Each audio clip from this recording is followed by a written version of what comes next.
thanks everybody for staying on for the afternoon discussion.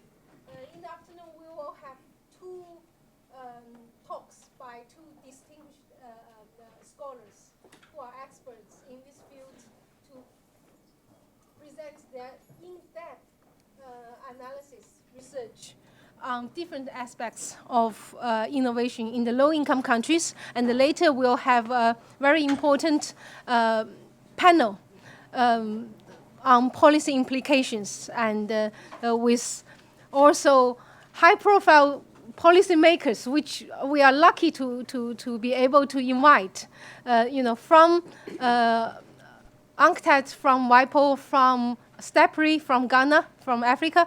So the first session is two academic talks by Professor Pierre Moulin and Professor Rafi Kaplinski. Both of them are a role model for me, and I'm lucky to be able to co-author with both of them and learned a lot from them. They have been working on innovation, technological progress for all their life, and gained great insights from the developed and the developing country studies. So the first talk will be given by Professor Pierre Moulin from UNU Merit, a global authority in innovation economics. And he will talk about a paper on South-South trade integration and the knowledge transfer to Africa, which is also a very topical issue nowadays. People care about whether Africa can really learn from trading with other developing countries. So first, Pierre, you have 20 minutes, and we have 10 minutes Q&A. Thank you very much, Charlene. So first of all, let me say that this was a pleasure to work on this project together under the leadership of Xiaolan, who is so enthusiastic about everything.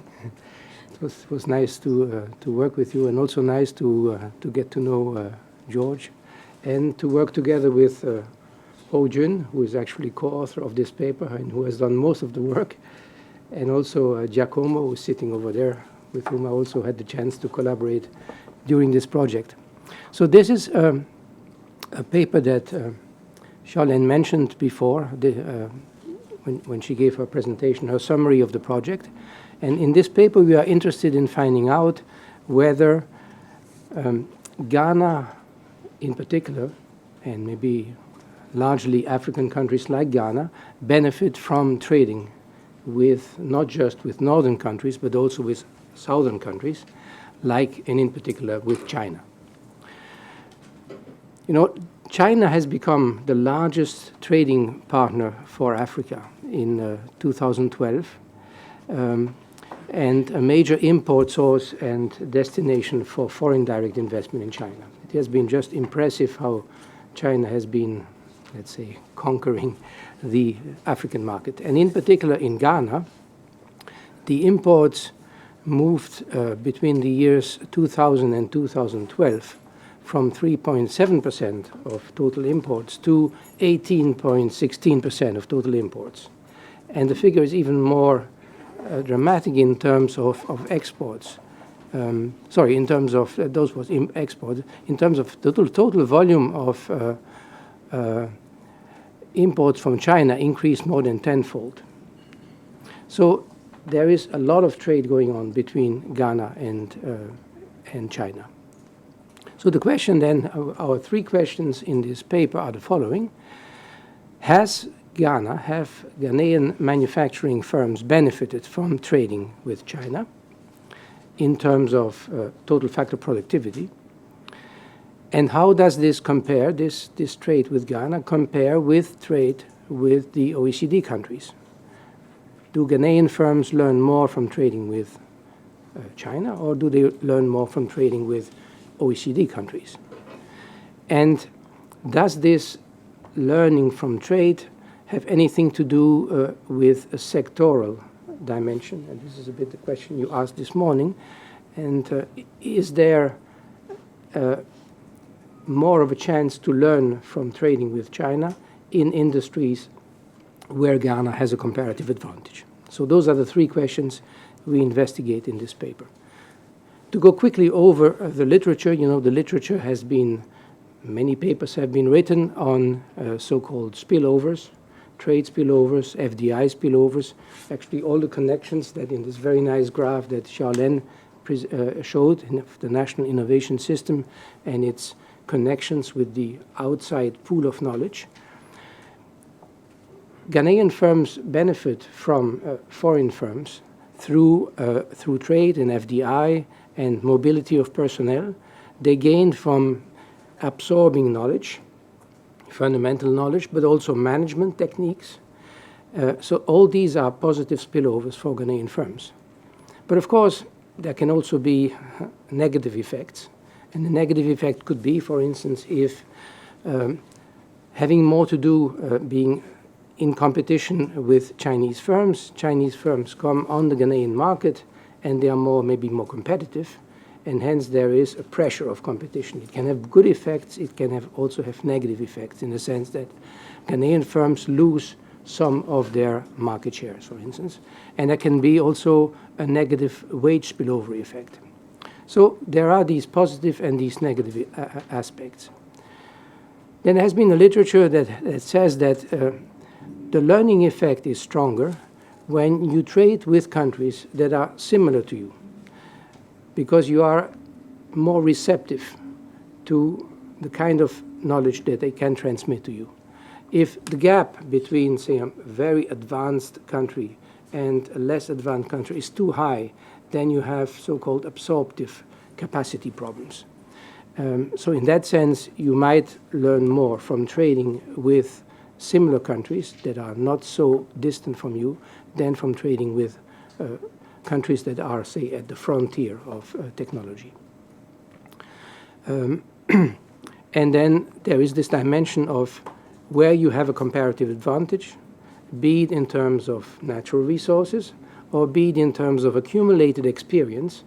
You are more receptive, you are stronger, and hence you can gain more from competing with the outside world and being faced with competition from, for instance, Chinese firms.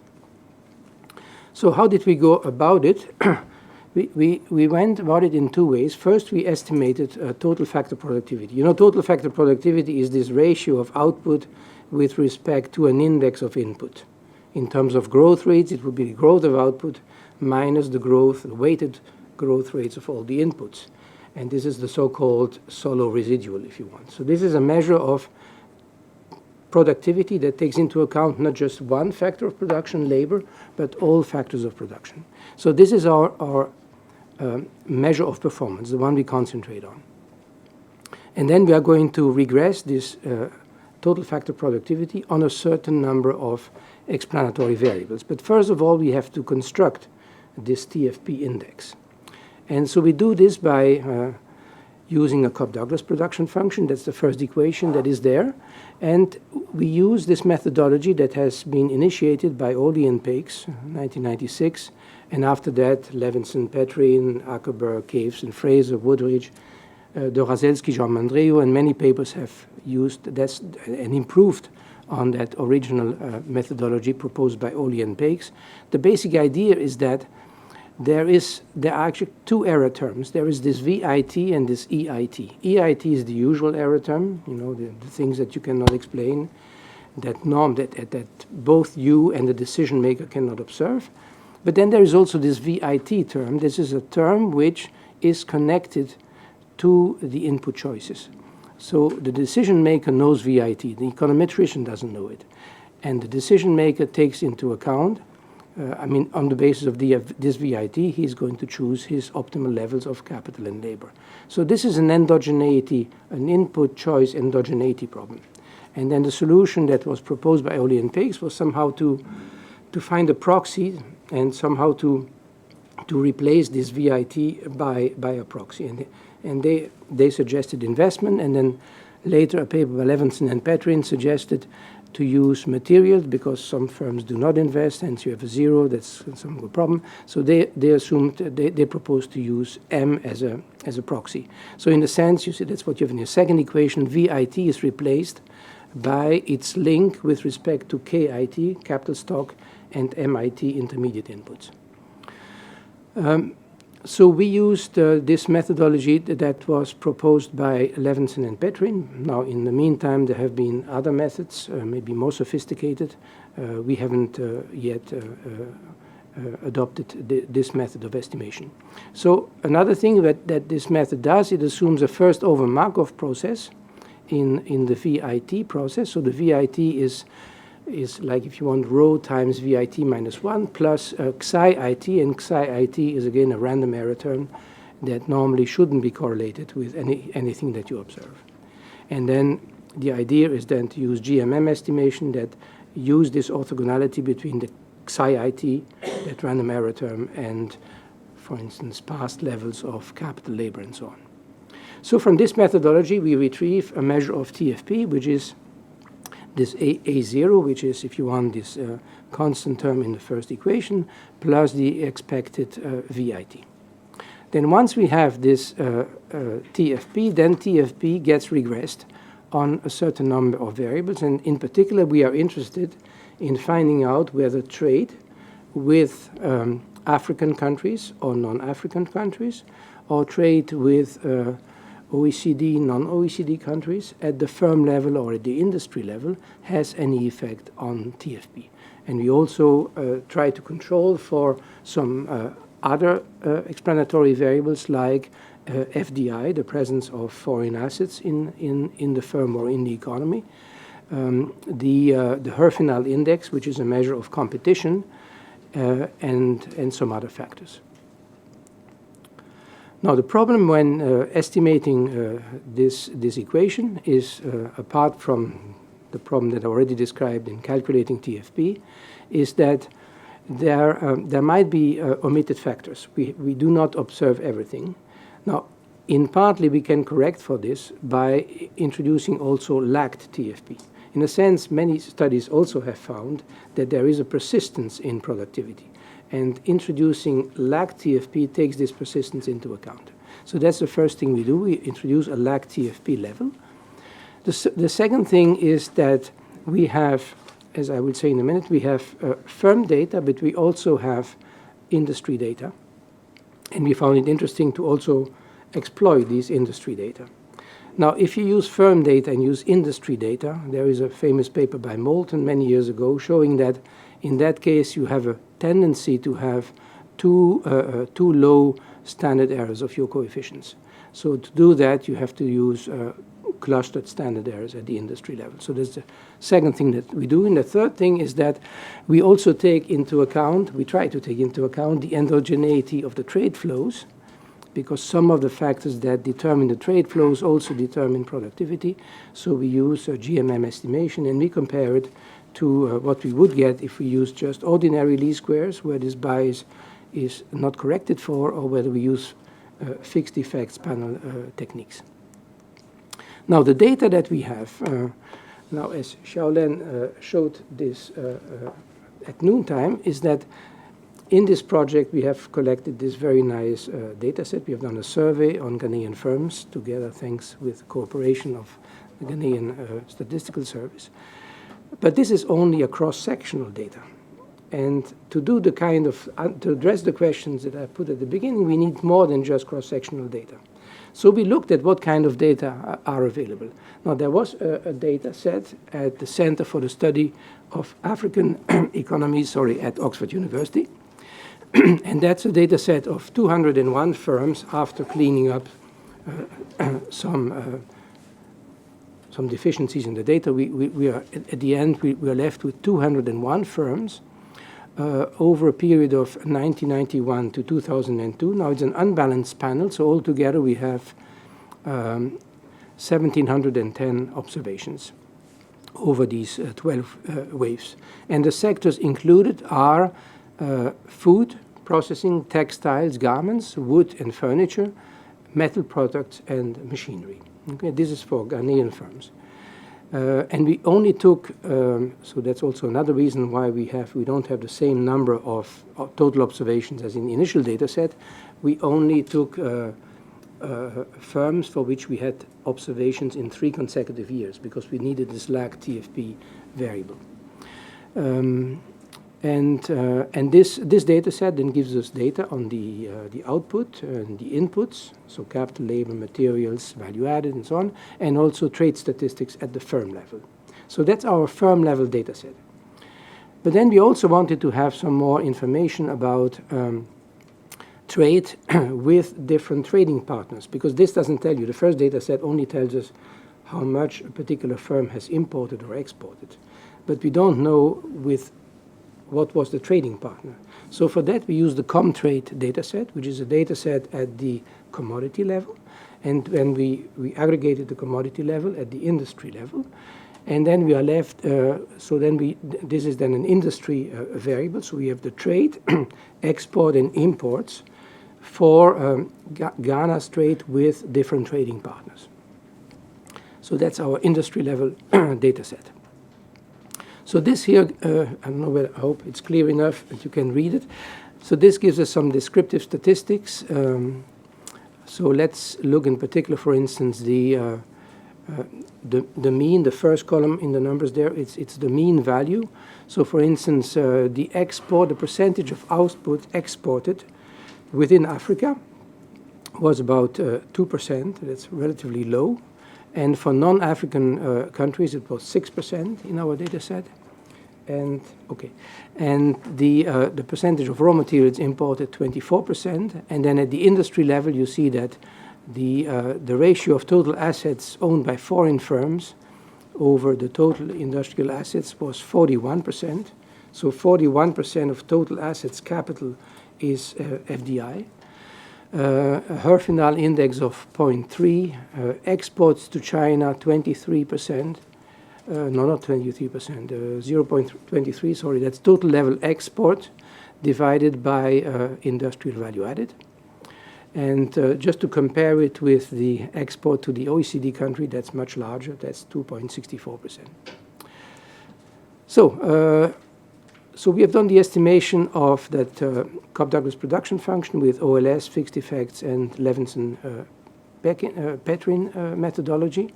Let me just tell you that we looked at the correlations of the TFP that we would get from these 3 types of estimation, and actually they are very closely correlated.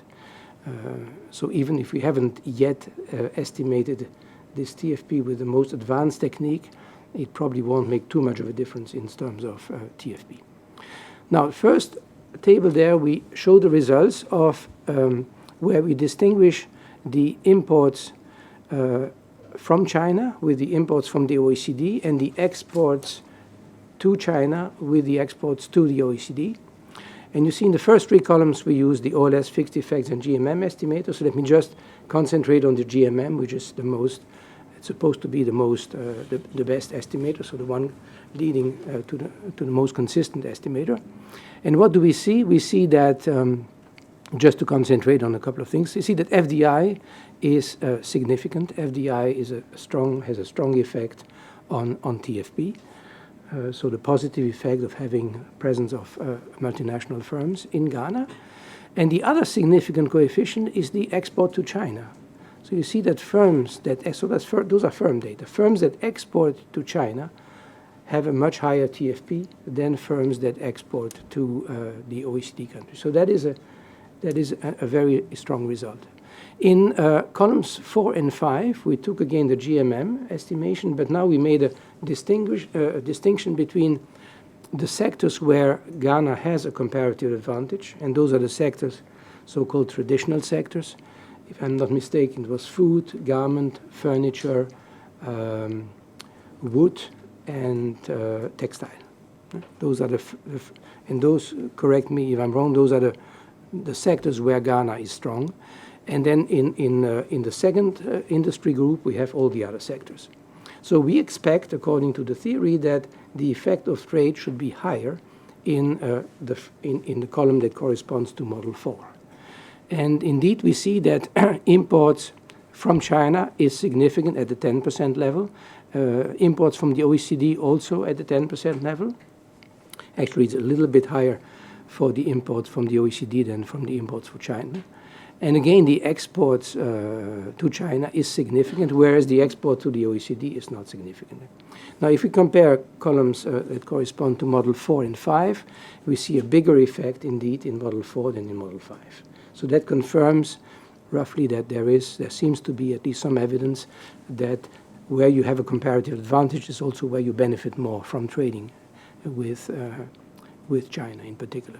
And then we have compared this with trade with the emerging economies in general. So those were the BRICS countries, not just China, but all the BRICS countries.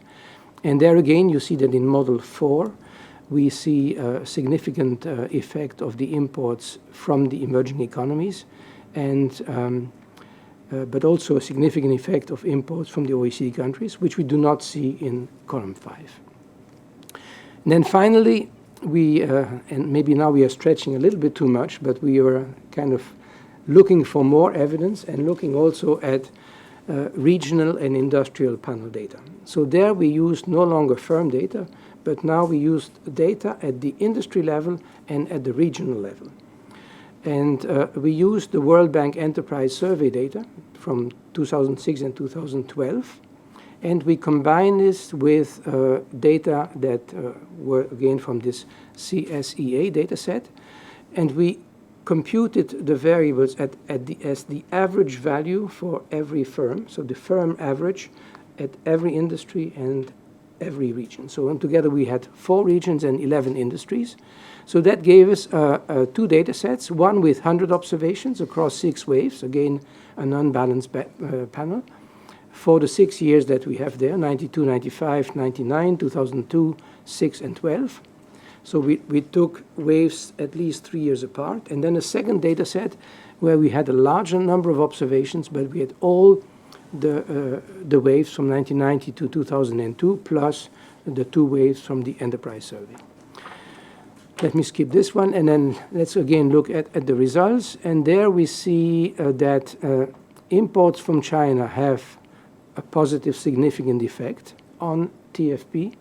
But we also have this kind of strange negative results that exports to China have a strong negative value, minus 0.4. We see also in Model 2, that's for the trade with the emerging economies, there we see more clearly that there is significant effect of importing from emerging economies and exporting to the OECD. And for the 13 waves, so the largest data set, again, we see significant effects of imports or exports, in particular imports from China. So these results are a bit less satisfactory than the first set of results, but as I said, we try to use the maximum number of data available. Now, why is this result maybe not so good as the previous one? Is that here we kind of have an average enterprise value for our variables. Now, have these various data sets been, has the sampling be the same? Probably not for the data from the Oxford University and the data from the Enterprise Survey. So already there's a difference there that is simply due to the sampling. So that's one of the reasons why probably this kind of result is less satisfactory. So just then to conclude, we find indeed that internationalization, trading with also with the OECD, but also with emerging economies, and in particular with China, has a positive significant effect on TFP for Ghanaian manufacturing firms.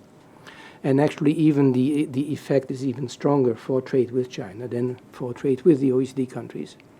And it also seems, we have some evidence that the learning effect from trade is stronger in industries where Ghana has a comparative advantage. Okay, thank you for your attention. Thank you, Pierre, and for very interesting results, although I'm lucky to be one of the co-authors. And now the floor is open for questions. I see Professor Lundu has a question. And we may collect a few questions. And Is there a mic? Yes, yeah. No, I'm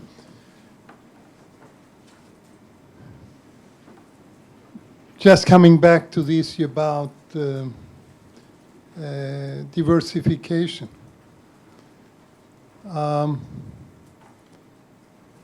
Is it correct to say that your results tend to indicate that you will get more productive in areas where you're already reasonably strong, and therefore you will get tendentially increasing specialization and less diversification. Yes, that's indeed what our results show, that actually you learn more from trade in sectors where you have a comparative advantage, where you are already strong. You have a base because you are absorptive. Well, that's one of the explanations. The absorptive capacity is higher, so the capacity to learn is higher. Now, that doesn't mean that you shouldn't do anything in all the other sectors and that you should not diversify. So if you have a good idea or if something comes up, you should also exploit this. But the capacity to benefit from the spillovers, from foreign knowledge and foreign practices, management practices and so on, seems to be stronger in sectors where you have a comparative advantage. At least there is some evidence in our data showing this. Would it be possible to introduce also as another performance in your analysis? Would it be possible to introduce another performance impact on degree of diversification as related to trade with different areas in different sectors or something? So you mean to check whether diversification has a positive effect in itself? Well, we could construct some index of diversification. We could do this, but then we would have to do it at the firm level. Now, firms generally are not that diversified, I guess. Remember, in our data set, we have both formal and informal firms. So generally, they are not diversified into many activities, I'm afraid. Would be more interesting maybe to do this at a country level. Mm. And also we can collect, Anne has a question, and maybe. Okay, I have a perhaps pragmatic questions and somehow touch upon a little or follow up to what was said at the previous session. Your conclusion is that exports to China have a strong impact on productivity or TFP, as well as foreign FDI. FDI, okay, we can see what are the mechanisms, but why? Which mechanisms are operating? How can you explain this impact? Mm-hmm. What is that? What are the forces at play there? Okay. One force could be that trading with Chinese firms, I mean, let's distinguish the imports and the exports. You import from China, so among other things, you import technology, you import know-how. Through trading, exporting with Chinese to China, it means that you must have some products that sell well in China. So in a sense, you are benefiting from some specialization compared to Chinese firms. Now, if you export resources, then this is not so much due to technology, but to natural resources, to your endowment in natural resources. But if you export in certain product lines where you have a comparative advantage, then you can really have this big market. It is also size, a scale effect. Yeah, but then we come back to the causality questions. Well, basically, because you may have better product for other reasons, and then you use these comparative advantages to enter the China markets. Mm-hmm. But what we are interested is that because you have a Chinese client, which is important from you, what does that mean for you in terms of having a direct impact? And that causality is, perhaps enterprises who interview have told you that they want this and that. I'm just curious, basically. Yeah, can I just add to this? I think also following Pierre's comment is we have to distinguish imports from exports. And normally what we find is imports have greater impact in terms of knowledge transfer than exports. And the difference between imports, like a machinery, from China and from the US is the appropriateness of the technology to the local context. the Chinese, the same machine, yeah, for making apparel or other kind of industry, Chinese technology may be more appropriate for the African local context in terms of they use less advanced technology but maybe more labor intensive, but that's more relevant, more appropriate for the African context.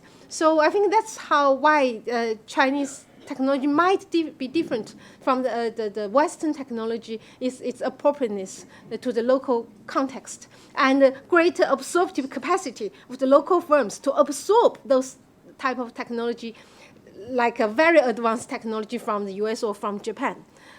Yeah. But what about the exports to China? That's basically. Okay, Rafe, you want to? I wouldn't normally intervene from the stage, but I think this is a really important point. The global value chain changes the whole debate about diversification. That I was aiming at. Once firms and countries trading capabilities, then trading in the iPhone from China is not an iPhone. It's $6.50 value added in a product of $500. It's just assembly. So diversification may have much more meaning in what you do within a particular sector than which sector you're exporting. You may be exporting labor embodied in clothing, in footwear, in furniture, in computers, whatever it is. That isn't diversification. That's specialization in a particular form of capability. So the advance of global value chains fundamentally alters the discussion around diversification and the industrial policy aspects of a diversification. Forgive me for coming from the stage. Thank you for very helpful comments. And Mamu, maybe the final one. Okay, we're running out of time. Yeah, this is interesting. There is data which says that FDI from the BRICS to Africa is growing, but FDI from England, from France, to all these countries from Europe is declining. I would like to know, this data I could have shown you because I talk about it all the time. The most interesting thing is, why is it happening? What is it that from China, from the BRICS, that make Africans more attracted? What are the characteristics? What are the new things that are happening, that are taking place, that we should identify? Not just by saying TFP, but more factors need to be identified. I really like those kinds of things to come out, because the trend is there. I can give you the data. If I had my PowerPoint, I could show you exact figures. And this is an interesting phenomenon is happening now. How do we explain this, and how do you include in this research? This is a very important research. How would you include this kind of dynamics that's emerging, this South-South dynamics? Well, I mean, this is not the purpose of this paper, right? No. You want to find out why there is more foreign direct investment from China than foreign direct investment coming from European countries, for instance, right? It's declining. One is declining. Yeah, right. One is rising. The rising is not to do just because China wants to go. It's also Africans want to move to China. To move to China. India, for example, Indian direct investment. India has now replaced France in Senegal. I mean, fascinating. India. You probably know the answer more than me.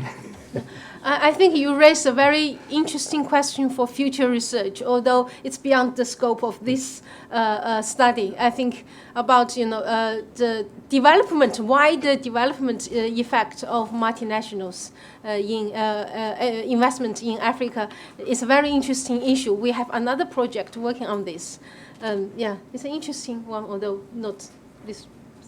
So many thanks for the questions. I know we are running out of time, and now thank you, Pierre, for the presentation, and also thanks for the questions, which stimulates us to think hard about to justify our argument.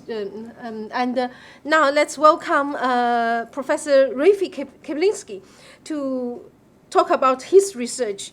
Actually, Rafe's research interest is quite wide. Yeah, and for this conference, we have invited him to present one of his very interesting research on innovation under the radar. Of course, earlier in the morning, there are other questions about commodities in Africa, etc., all emerging. And Rafi, you might also want to touch on that too. So the floor is yours, Rafi. Thank you.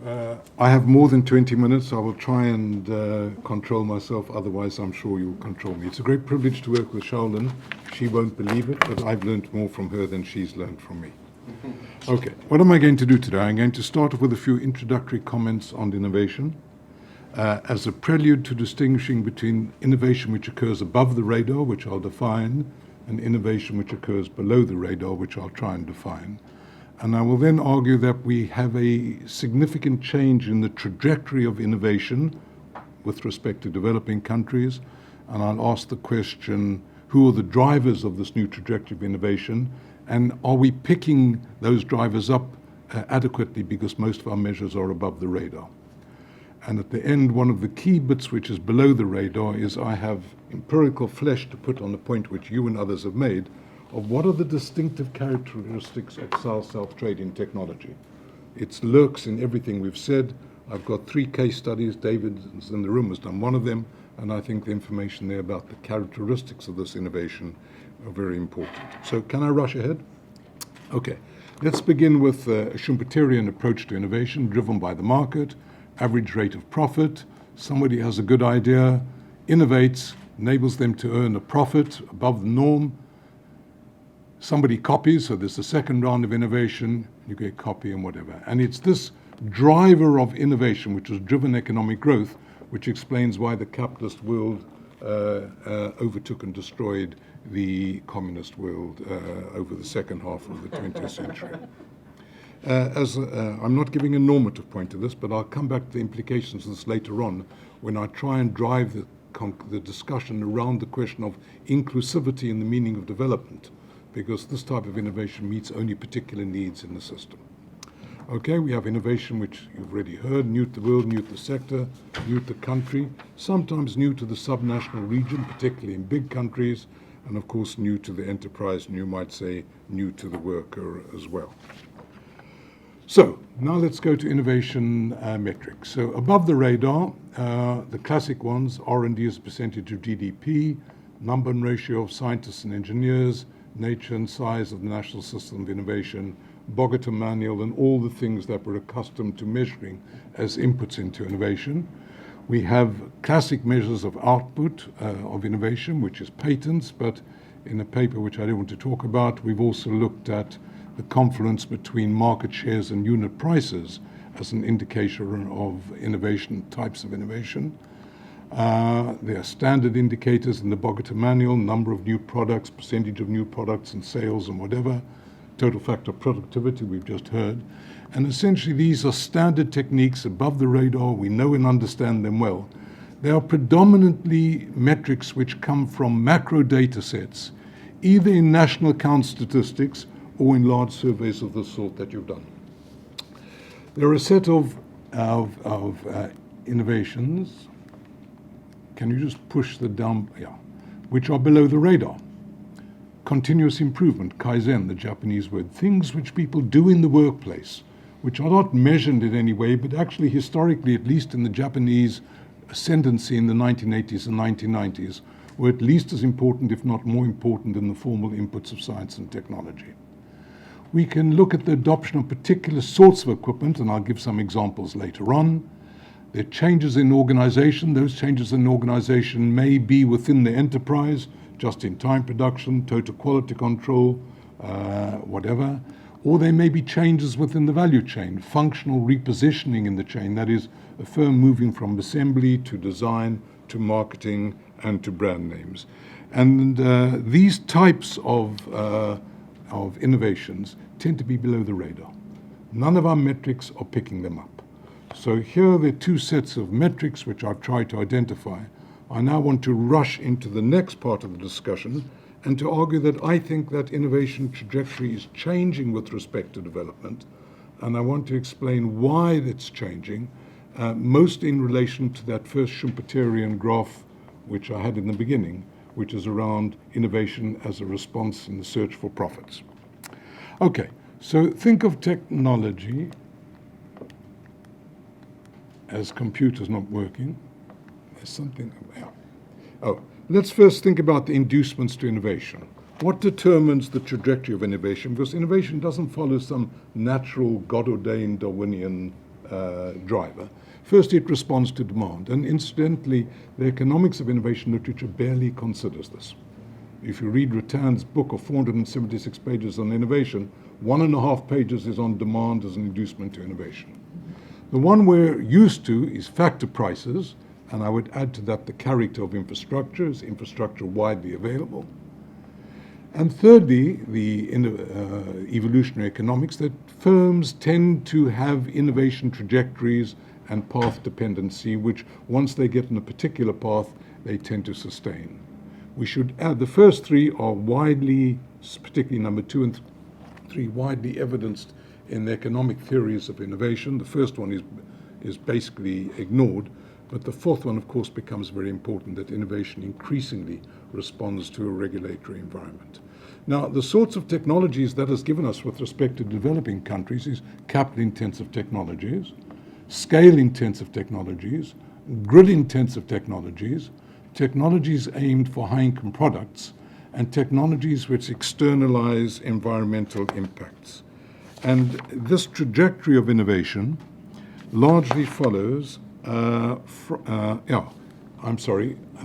largely follows from the fact that historically innovation occurred in the developed world, in the North.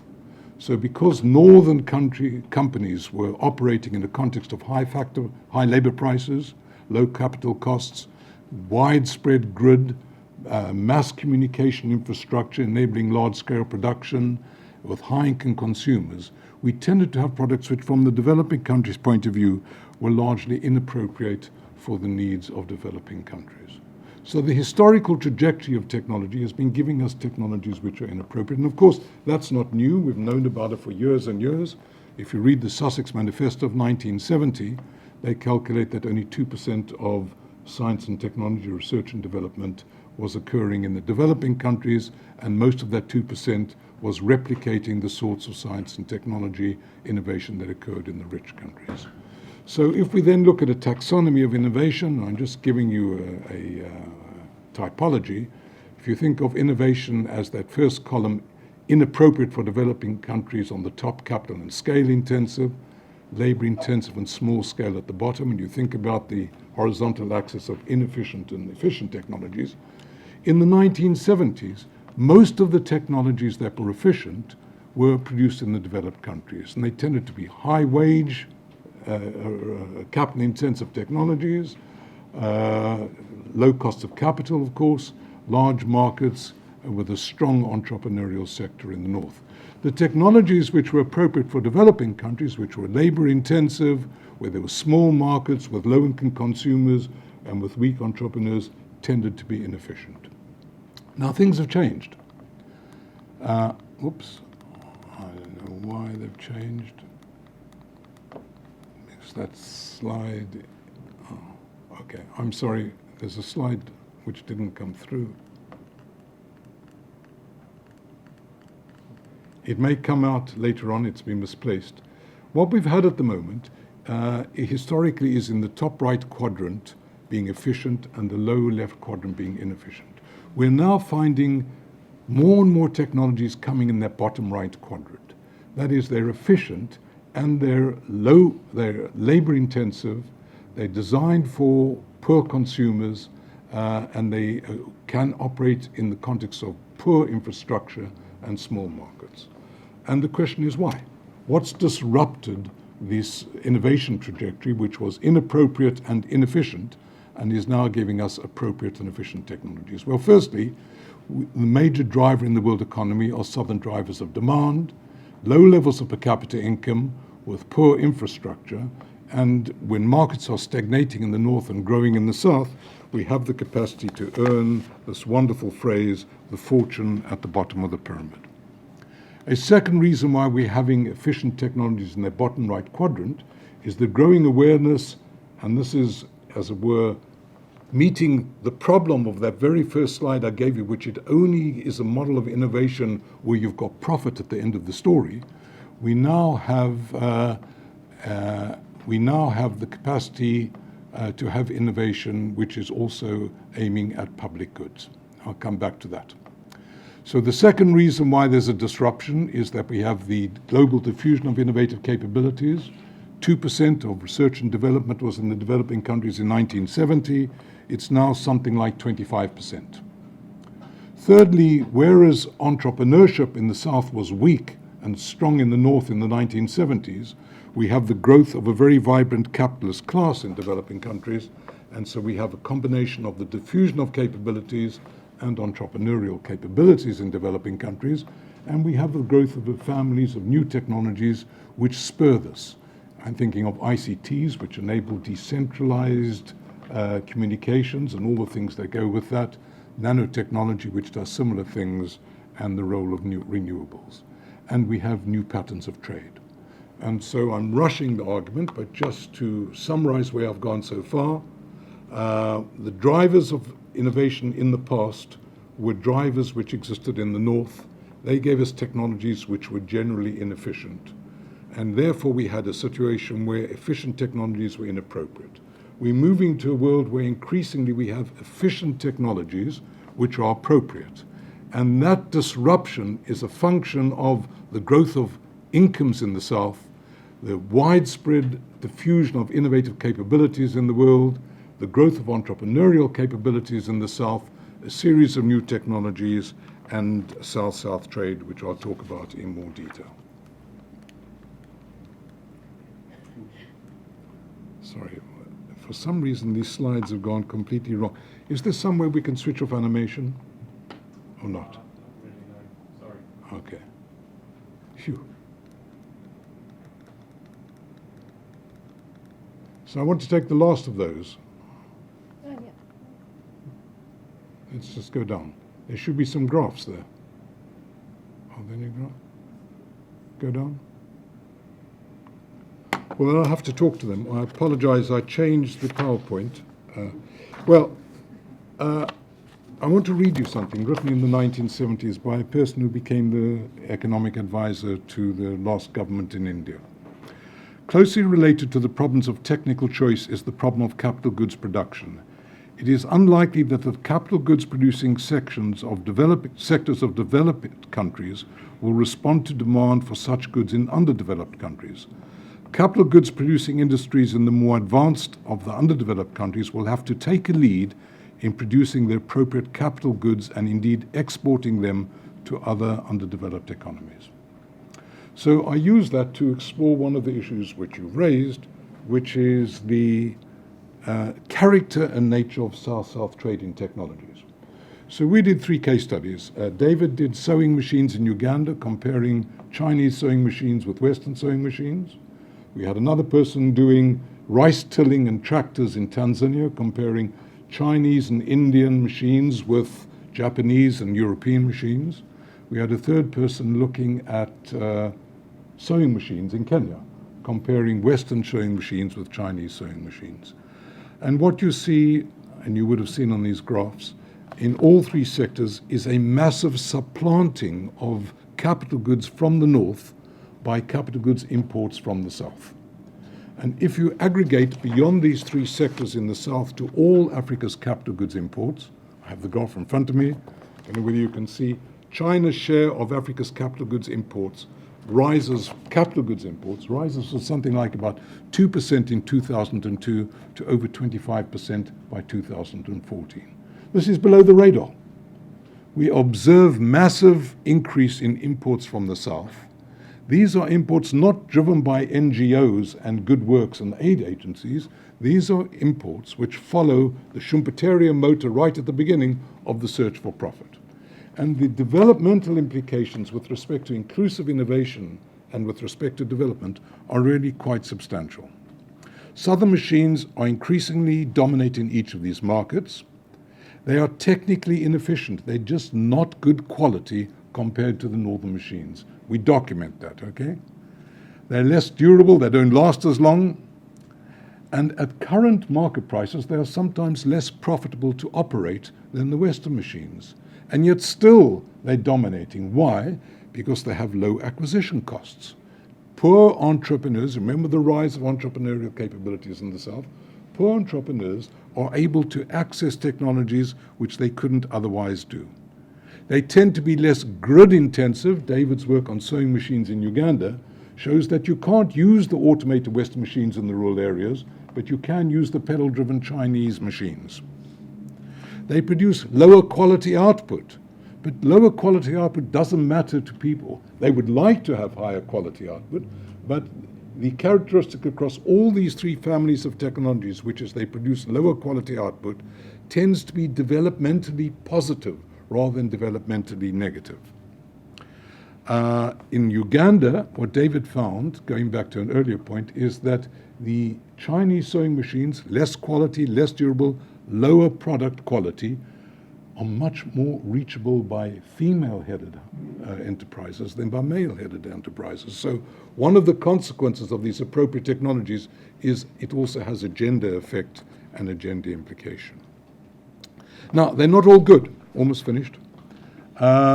They do produce lower quality output, no question, even if you measure quality not just as things which are around image, but substantive quality. You have to trade off price with quality. They require much more care to operate. They require much more repair and maintenance. Spares becomes important, and a big policy implication is the availability of spares in rural areas. And particularly in the case of rice tillers, they're environmentally much worse. They're much worse.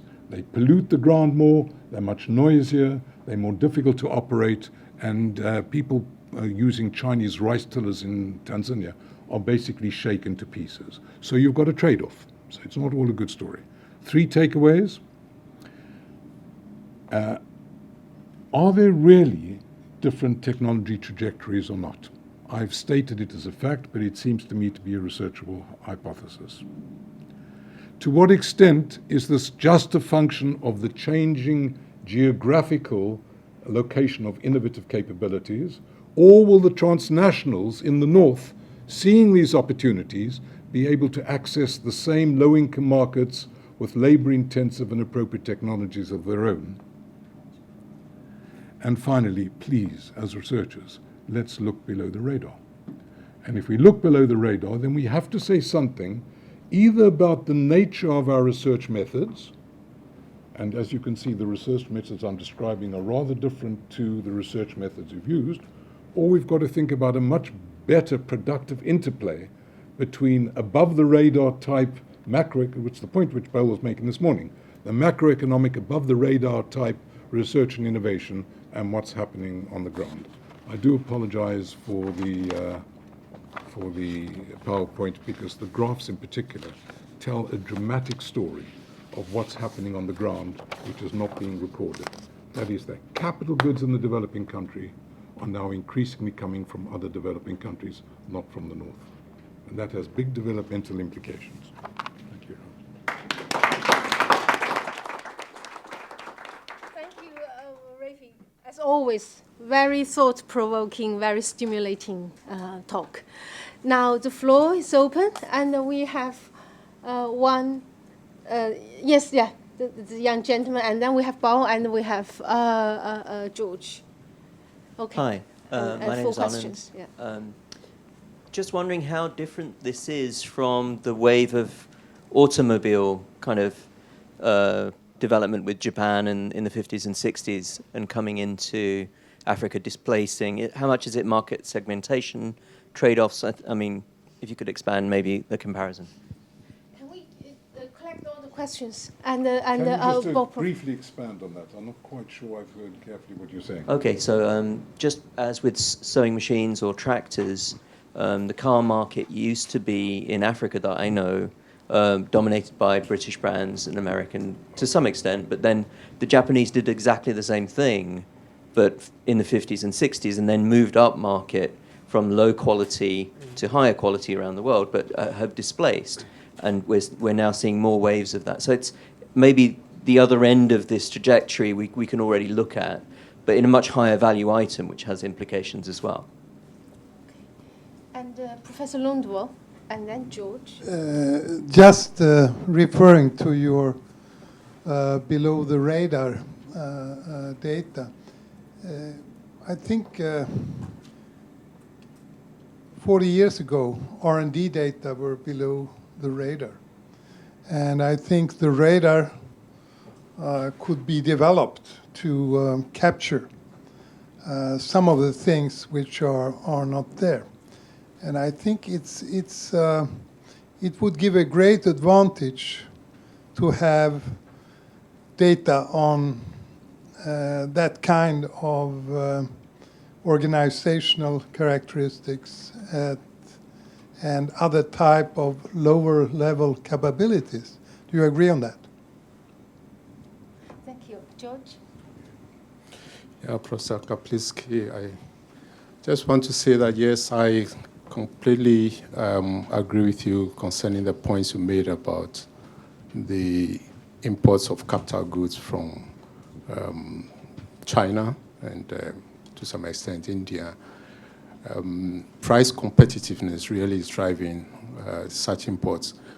What I want to understand is whether there is anything in the economic theory or the concept, well, you refer to Schumpeter, that explains why we would still import these capital goods with all its defects. Is it that still we get the entrepreneurs making significant profits and therefore they will continue to do that? And so what are the implications? Do we still encourage our entrepreneurs to go on importing in the hope that we can build the necessary capabilities that would sustain their deployment? I want to understand that. Thank you. And we have a student, the final question. I want to give it to our student. Yeah. Sure. I'm wondering to what extent that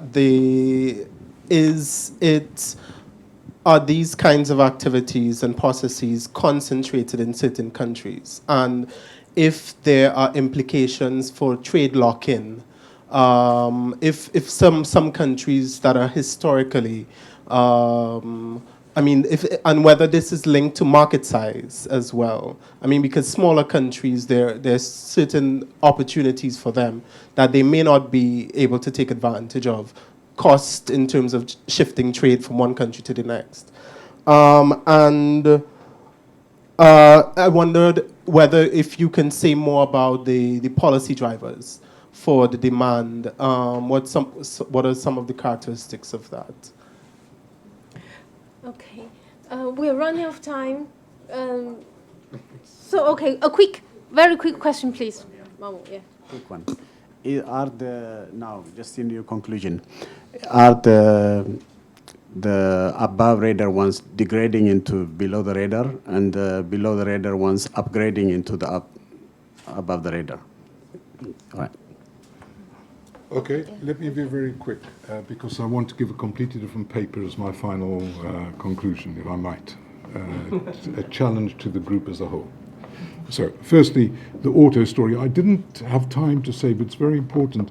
The interesting thing about the furniture study in Kenya is that you have the Western machine, you have the Chinese machines, and then you have the hybrid Kenyanization of Chinese machines. So because the technological gap between Chinese and machines and Kenyan capabilities is relatively small, I would argue that it's not just, as it were, replicating what happened in the past, but we have a much closer fit between these technological profiles, but that's a testable hypothesis. Well, I absolutely agree with you. We need to, I was very rushed about the below the radar metrics I put on the wall, only because I'm flagging this as an issue. By its nature, it's below the radar. And it relates to Mamo's point as well. We need to theorize and think about these things, which our S&T indicators don't currently catch. On the price competitiveness, it's just driven by the market. I think Western capital goods exporters to Africa in many sectors just will be driven out the market, as we've seen, 2% to 25% in 14 years. It's a massively rapid change which has gone unnoticed, So I think that will be market driven anyway. Concentrated in countries and trajectories, I think the same thing as in evolutionary economics, that firms have path dependency. So countries' trade has path dependency. And the interesting thing about Africa is some countries are much more closely linked to India than they are to China. That's the East African story. Or the Lusophone story to Brazil rather than China. And my story is not a China story, right? It's around innovative capabilities diffusing around the world, being driven by the Schumpeterian motive for profit seeking. And there's not just a single player here. China's important, everybody's thinking about it, but it's not alone. But here's my new paper. Okay, my first slide was about Schumpeter, and we've spoken all the way through. I didn't ask you this morning, Sheldon, what your dependent variable was in your regressions.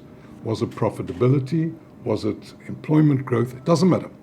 Bala, myself, and Mamo were in Cuba recently at the Globelix conference. We went to the Institute of Biomedical Research in Cuba. It was absolutely brilliant. The guy stood up. He stands up in a jeans and a rather broken shirt, very funny, like a stand-up comedian. He puts on the wall life expectancy in Cuba, higher than America. Puts on the wall the infant mortality in Cuba, lower than America. He says, look, you must understand, our innovation system is not driven by the market.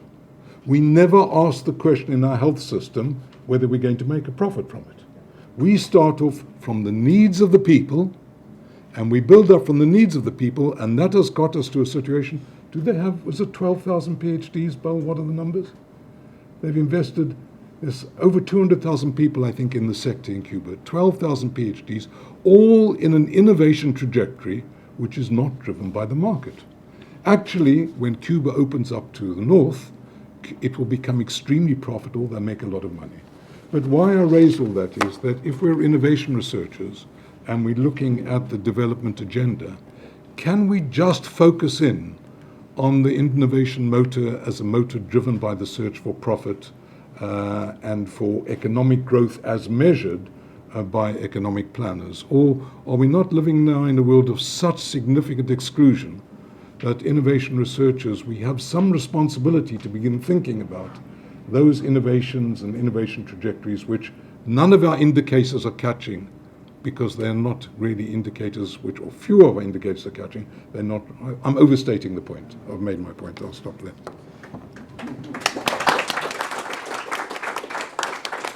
Thank you, Rafi. We start from technological innovation and also looking at enterprise behavior because of this motivation of looking for profits, motivated them to find for new ways of doing things, producing products of higher quality or of very uniqueness, which allow them to seek for the rents.